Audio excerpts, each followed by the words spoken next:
In this video, we're going to walk through creating an order in the shoot that we've been working with so far here. We've interfaced quite a bit with orders in other areas of the course, but in this specific one, we're going to go through and make one from scratch and run through and kind of do a little bit of a tour through how orders work in Sprout Studio. There's a few things to kind of keep in mind before we go in and start creating this. And the two things are that you have an order which contains all of the items that you want to add into an order. So you might want to add products or prints or services or a package or whatever you want to add into an order. You can add anything to it. And then you choose a payment schedule. Now it's optional. You don't have to have a payment schedule, but you choose a payment schedule. And based on that payment schedule, the order will have invoices created. You could have one invoice, you could have 5 invoices, you could have 10 invoices, depending on how your payment schedule is set up. So invoices all live within an order, and the invoices are created based on a payment schedule. So let's hop into Sprout and run through that now. I have our Heath and Olive shoot opened up here, and what I'm going to do is just show you how we can get into the orders page. So we can go into the orders and quotes section here, and you can see that we have the one already created here. That's the one that was created from the booking proposal. That's automatically created there. We can also go into the overview section here and click orders and quotes here. This will show all of our orders for all of our shoots, for all of our leads, or even unattached orders. So this kind of shows everything, whereas where we were earlier in the shoot itself will just show orders that are attached to that shoot. So it's just a different way of organizing things. But from here, let's click the Add New button, and you can either add an order or you can add a quote, which is kind of just like a stripped down version of an order. So a quote still allows you to add all the items into the order, but there's no payment schedule, there's no invoices. It's just something you can send to a client to look at in terms of a quote, and then you can convert it to an order afterwards.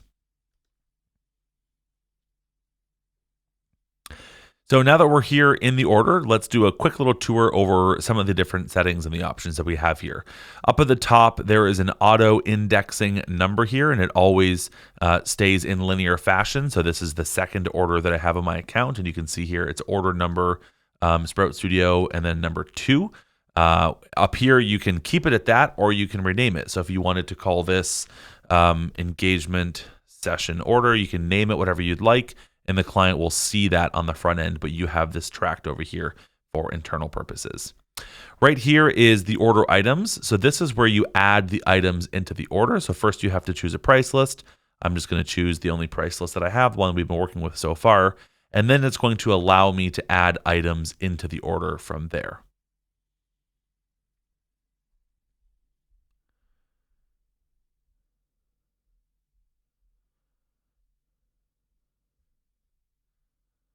We'll come back into this section here and add items and start working with the total and the shipping and all that in just a moment.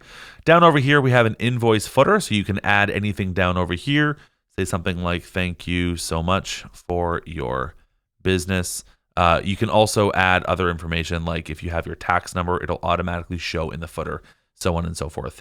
Coming down here, after you've added items to the order, this is where you can specify the payment schedule. So you can just have one that is set to do now, which means that as soon as you press the done editing, the only one invoice that will be created will be due immediately.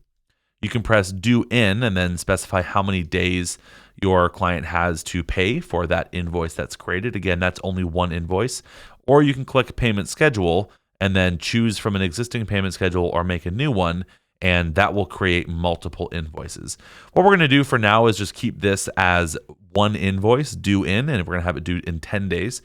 So once we actually generate this order and the invoices are created, or the invoice is created in this case, we'll see that it's due in 10 days from now.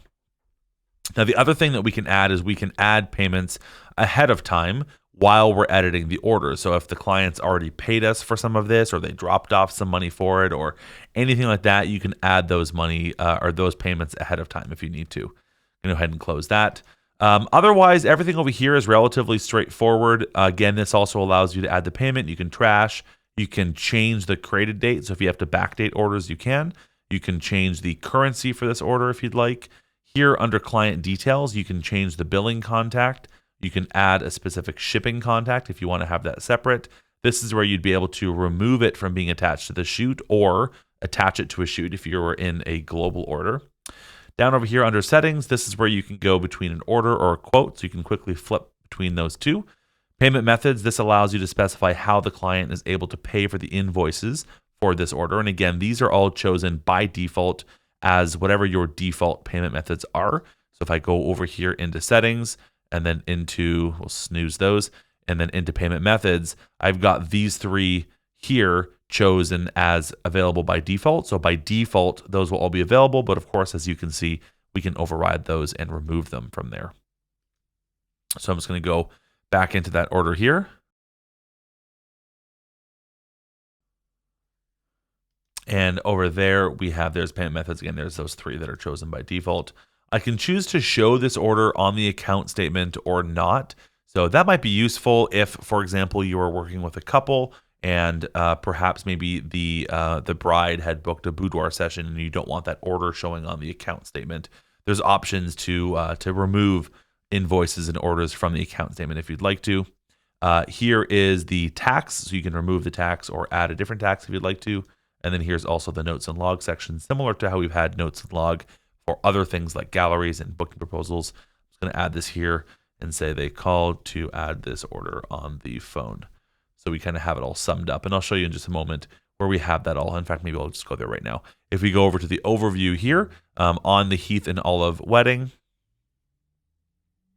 and then open the notes and log section here, you can see all of the notes that I've added for all the various things here that are kind of summed up here on this page. So you can kind of see a nice log of everything that's happened over here.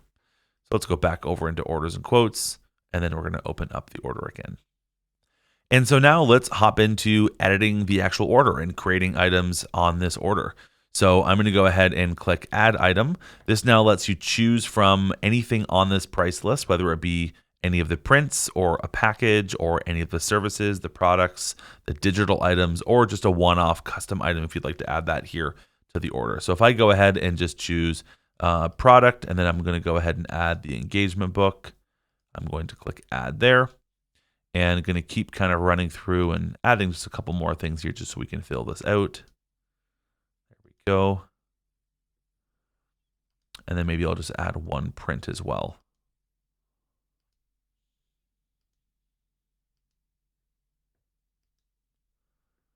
And there we go. I mean, that basically adds the items into the order. You can click the reorder button here if you'd like to reorder the order of those items in the order. There we go. It's a lot of orders in one word. And then for each individual line item, you can specify whether it has tax or not. That is pulled over by default. So if I, again, just kind of go on back over here into the price list and then open this up here and then open the products here, engagement book, this toggle right here, tax, yes or no, that sets the default state of the tax for this product. Of course, again, you can overwrite it on the individual order, but that's how that gets set by default initially.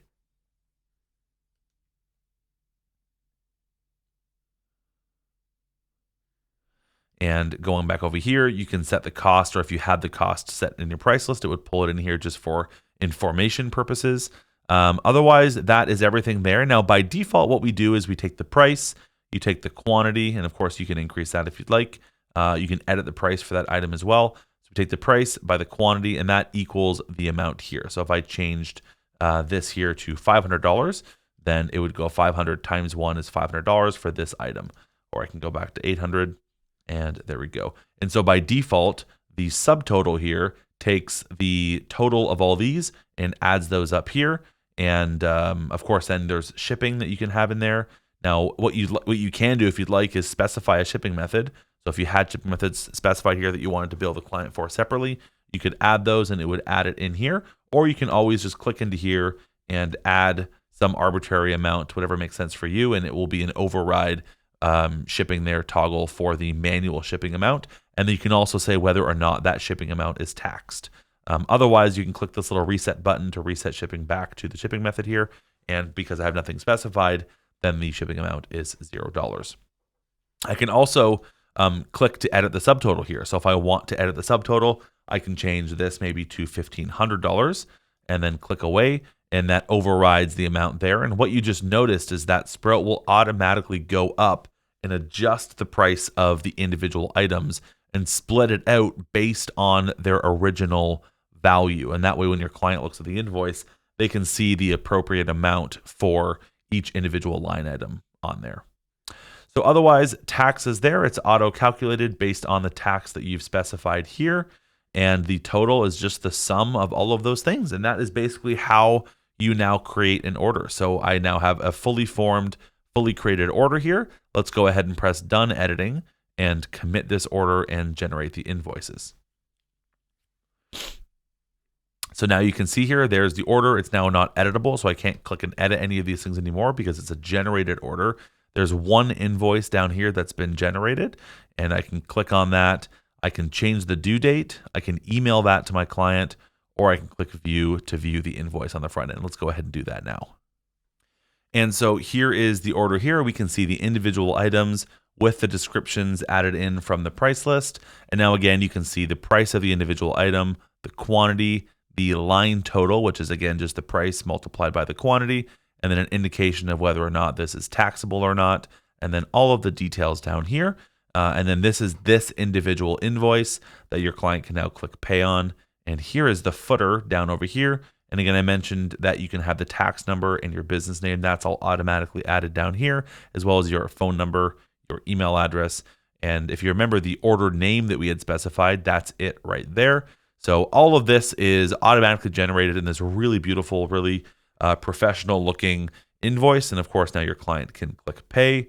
They can choose which billing contact they'd like to go with. Obviously, that's already specified, so they can keep that.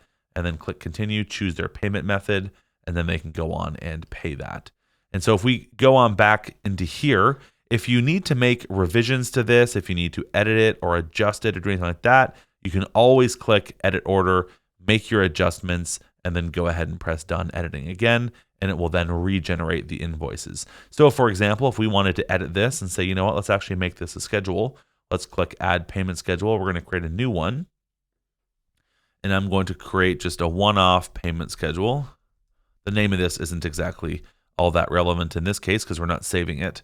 So I'm just going to say I want this to be $500 due right away. So right now when I make the order, and I want the remaining balance to be due relative to the order date. I want it to be after, and I want that to be 60 days after. So I'm going to go ahead, and I'm actually going to leave this one on because I want to show what this looks like on the front end. So I'm going to go ahead and click save. So again, now I've got that payment schedule added. I'm going to go ahead and click done editing. And what that's going to do is create two invoices. One that's worth $500 due today, and the other that is the remaining balance due in 2 months from now. So now when I open up this invoice, you can see all the details here, but now it's saying paying invoice 1 of 2, and this invoice is $500. And I can now click pay now. I can go through here, but this is now where I can specify how much do I want to pay on this. So because I had that checkbox turned on to allow partial and overpayments, the client can now specify an amount up to the total invoice amount or the total order amount. So they can specify less than that or more than that, so on and so forth. So that's how that works. And then if I close this and go back over here, I can now view the next invoice. And here's that second invoice, paying invoice 2 of 2, and that's for that remaining balance, but that one's not due till March 26th. And so that's a quick run through on how orders work here in Sprout Studio, both how you build them in the back end and how you view them as your client on the front end, and how your client can go ahead and pay them to pay you as their photographer.